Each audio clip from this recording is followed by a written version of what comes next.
Hello, everyone, and welcome to another episode of Fantasy for the Ages, the show where father and son sit down and talk about fantasy, science fiction, and other nerdy things that strike our fancy.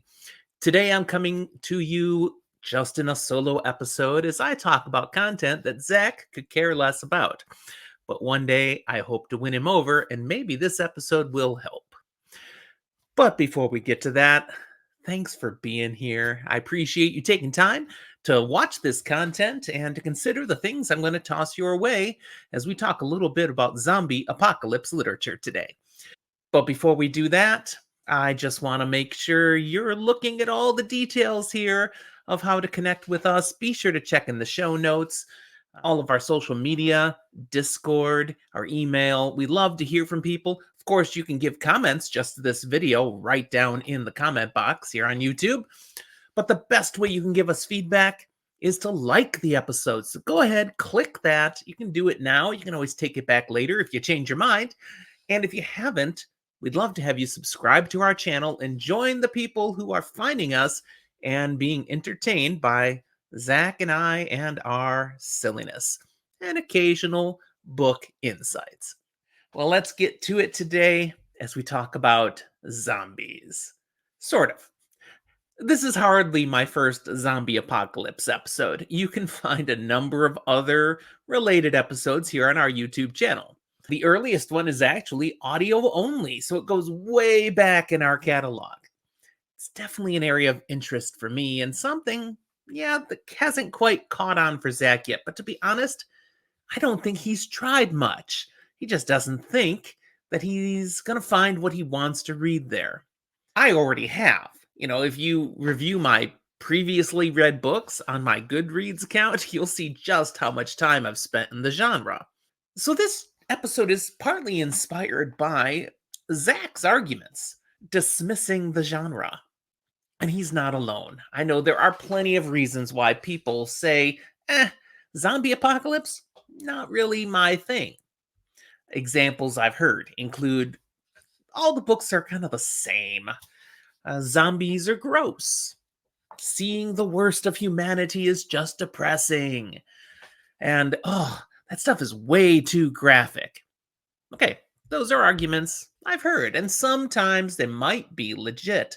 But this episode is going to be my counter argument. I'm going to give you reasons why you should give zombie apocalypse literature a try. And if you've never considered reading such before, at least not seriously, perhaps I will sway you enough to check something out. Here are my reasons, my rationale to try to get you to pick up a zombie book. Number one, there's actually a lot of variety in the zombie apocalyptic subgenre. The very concept that zombie apocalypse stories are all the same just signifies a clear lack of knowledge of the genre. Consider these points. Usually, the zombie apocalypse is brought about by a virus, but not always. It can be caused by magic, aliens, even other life forms imposing this on humanity. There's very creative ways that the zombie apocalypse comes about. How about the government? They can be the bad guy in these stories. Corruption, people out for their own purposes, or just ready to burn it all down. You name it. But the government can also sometimes be the good guy in these stories, trying to be the last bastion against the zombie hordes, trying to find a cure, trying to save the world.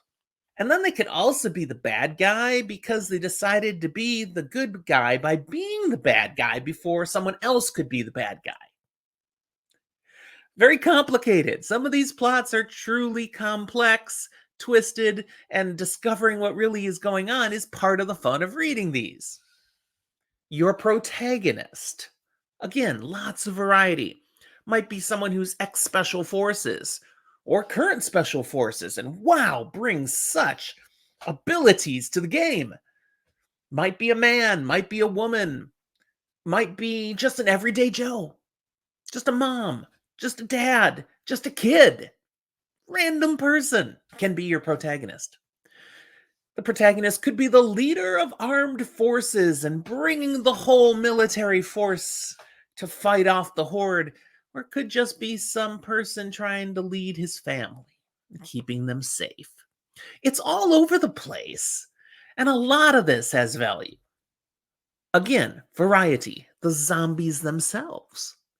They may be literally the brainless walking dead, but they might instead be mutating creatures who are getting smarter, much smarter, and developing new abilities, strengths, aptitudes, limbs. I mean, literal physical mutations may be happening.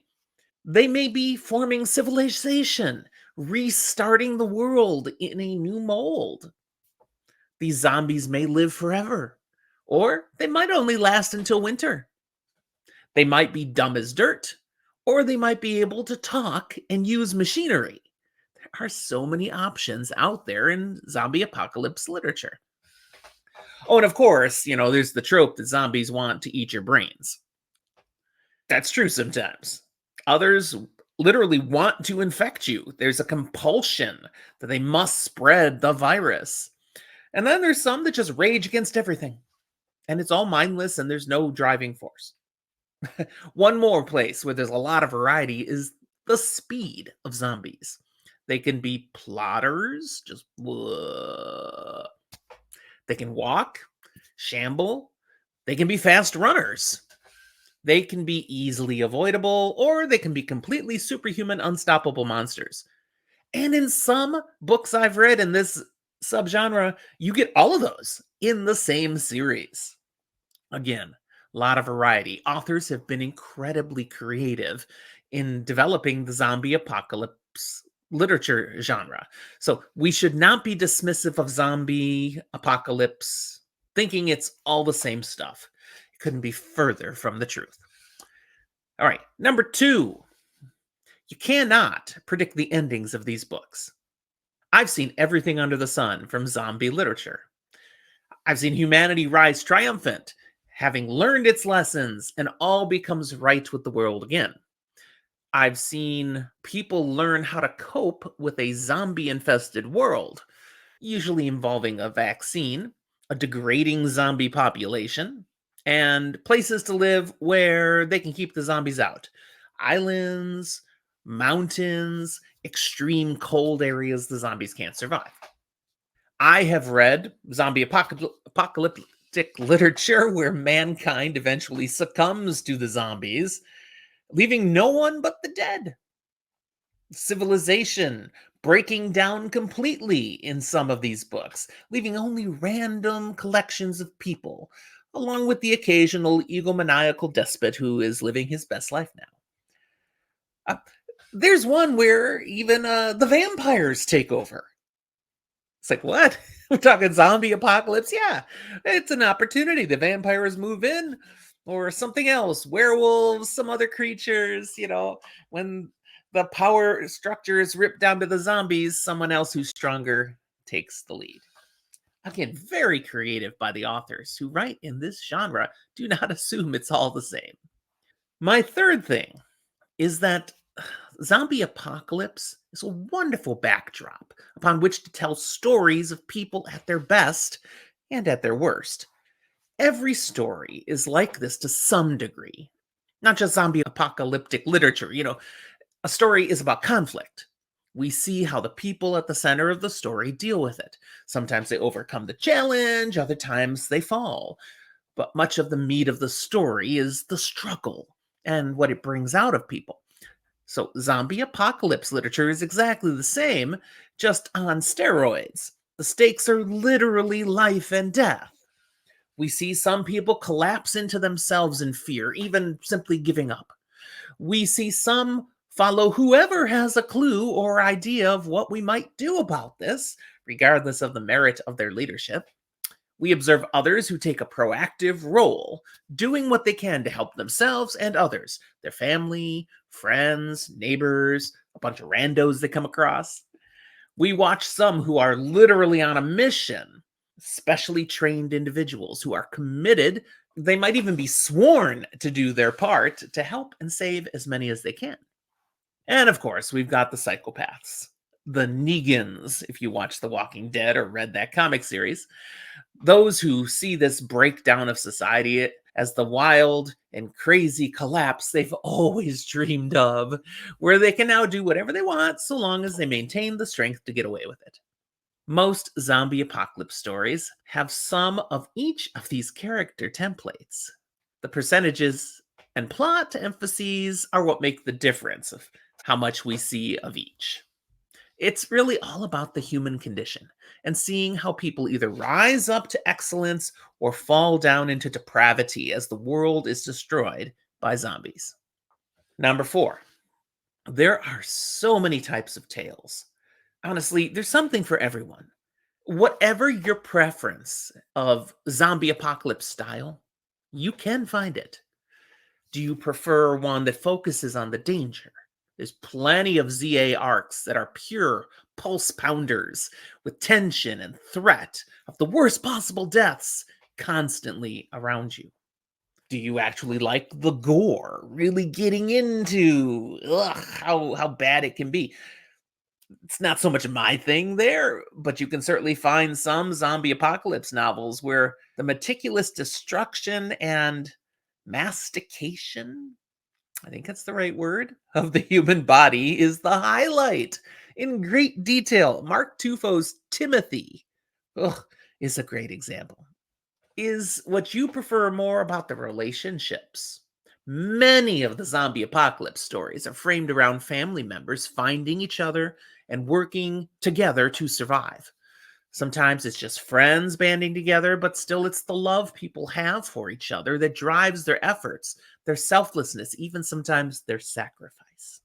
How about you like a story that's about good versus evil? Oh, heck, man. We've got stories in this genre where there is a force, a spirit, an entity of evil that is driving the whole apocalypse. And our hero or heroes are mankind's last line of defense, perhaps the only hope the world has. And the story is that struggle. Do you dig the military angle in stories?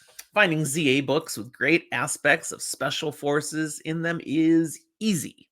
They are plentiful out there. You want a special ops force, a whole army, or do you just want one specially trained rogue operator? Again, variety. You think of it, you can find someone who's written that style of ZA book. And let's not forget the humor. One of my favorite aspects in any book that I read, and this holds true in zombie apocalypse literature. I find many of the best ZA books are ones that don't take themselves too seriously. Some series will be peppered with light moments throughout, just kind of breaks up the tension, and it's good for the overall enjoyment of the book.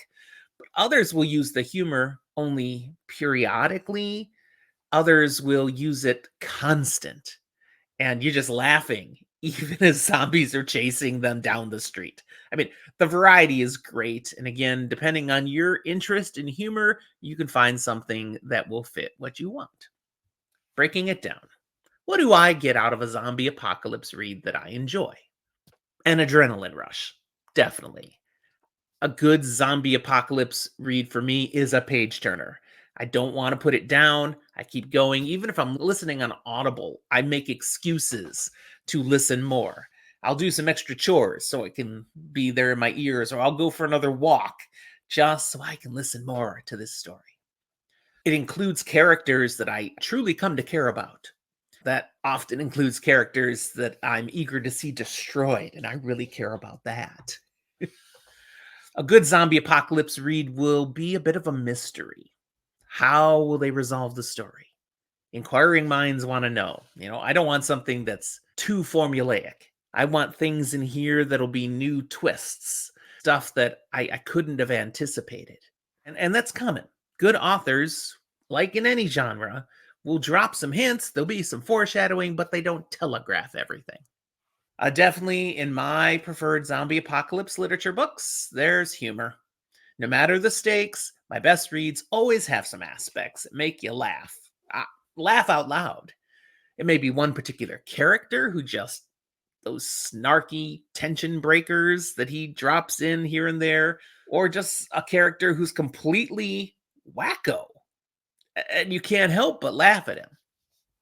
Maybe it's the special operators and the way they are just snarkily snipping at them to lighten the moment, even as they're about to go into a big dark building full of creatures. Sometimes it's just the hilarity of the circumstances that characters get them into. It's like, are you kidding me? What else could go wrong? And they're literally laughing at how bad this sucks. And it gives you a chuckle. Whatever it is, I like some humor in my ZA books. I guess the last thing that I really look for and the ones that I enjoy is the last thing. I want an ending that, again, won't be super telegraphed. I want something that the author leads me up to, works me to it with a bit of a twist. I don't want, to have predicted how this was going to end 50% through the book or the series. Surprise me. The best ones are like that. It might be a good surprise, might be a bad surprise, might be a neutral surprise, but still something I didn't see coming. So, to wrap it up, I want to give you a few zombie apocalypse stories that I might recommend as an entry into the genre, but each for different reasons. Because again, we're all different readers. We all have different preferences on all the things we read. And I'm telling you, zombie apocalyptic literature has a little of everything. So, whichever kind of thing you prefer, there's a good chance you can find a style of ZA that does work for you. If you decide to try one of these that I'm recommending and it doesn't, it's like, nah, that's not hitting, then DNF it. But try another one then. I would encourage you not to give up if the first one you try is a clunker. Because again, the feel, the style, even the prose is unique in each of these. There is some really good writing in some of these zombie apocalypse stories. Try a second one, try a third one. Don't just give up. Find the gold in the midst of the sand you're panning through. I just made that up on the fly. I think it works. So here's my here's my suggestions. I might say to try the Zombie Fallout series by Mark Tufo. This one is heavy on the humor. Also, lots of curveballs, plenty of things you cannot predict ahead of time, and a nice family feel where the protagonist is definitely driven by taking care of his family and his found family, these people who come into his circle. Another one that I'm just reading now is A New World series by John O'Brien. This one is a little more focused on military details. The protagonist is ex special forces, but he's also got family with him. That's a compulsion again, and he's trying to keep the family close and make a safety for him while they deal with the hordes of zombies that have come about. Then there's The Remaining by DJ Molay. The Remaining is one, again, where zombies have taken all over, but the focus is on one guy who literally had a mission. If something totally went wrong and destroyed civilization, he's supposed to come back, bring people together, and try to rebuild civilization. Not that he should be the leader, but that he's facilitating whatever leadership is coming to rise. It just happens to be it's a zombie apocalypse that happens and triggers his actions. Good plan. Other plans are in the way, and it makes for a very compelling story. Another one, Omega Days by John L. Campbell. These are all series of books.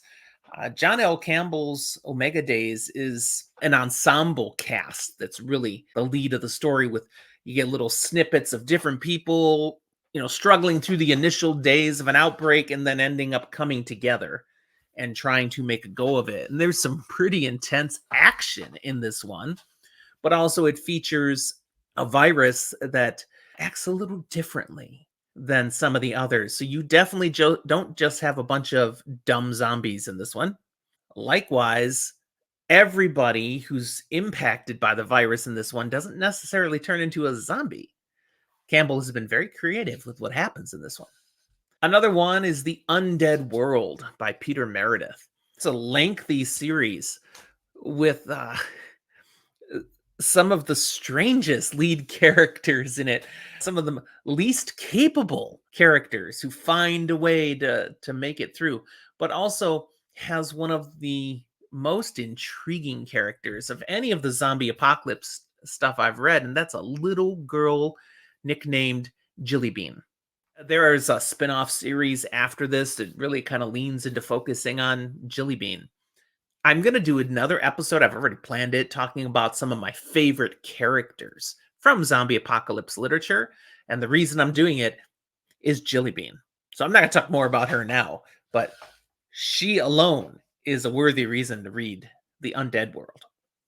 Then there's Arisen by Glenn James and Michael Stephen Fuchs. This is the ultimate example of the military focused adrenaline rush.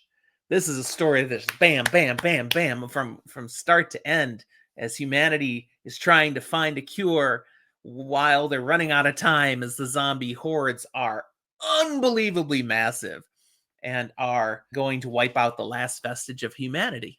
And can we stop it in time? So all of those are series that I recommend. The last one I'll give you is just a single book, World War Z by Max Brooks. Now you may have heard of that because of the movie. It was a very successful movie. It's a decent movie, but the book is better. I'm sure you've heard that before. So World War Z is a quick read, different angle than the movie. So if you've seen the movie, don't go, oh, I already know that book. No, you don't. The book's much better. Check it out. All right, there you go. My rationales and reasons and thoughts on the zombie apocalypse literature and why you should give it a shot. I hope you will. If you just, again, you've held on to the stereotypes and have dismissed this, you're missing out. It's not all about the zombies, but the zombies are a creative way to create tension and a plot that has real challenges and issues and brings out people who can be incredibly bad, incredibly good, so selfless, powerful stuff. And that's what we read stories for, to be touched, to be moved by the choices people make. And when the stakes are as high as they are in ZA, you get moved a lot. I don't cry about books. I've been close in some zombie apocalypse books because, wow, you get caught up in their plight. All right, that's where I'll leave you today. Again, thank you for watching. I'm going to run our outro here just to remind you of the different ways that you can get a hold of us.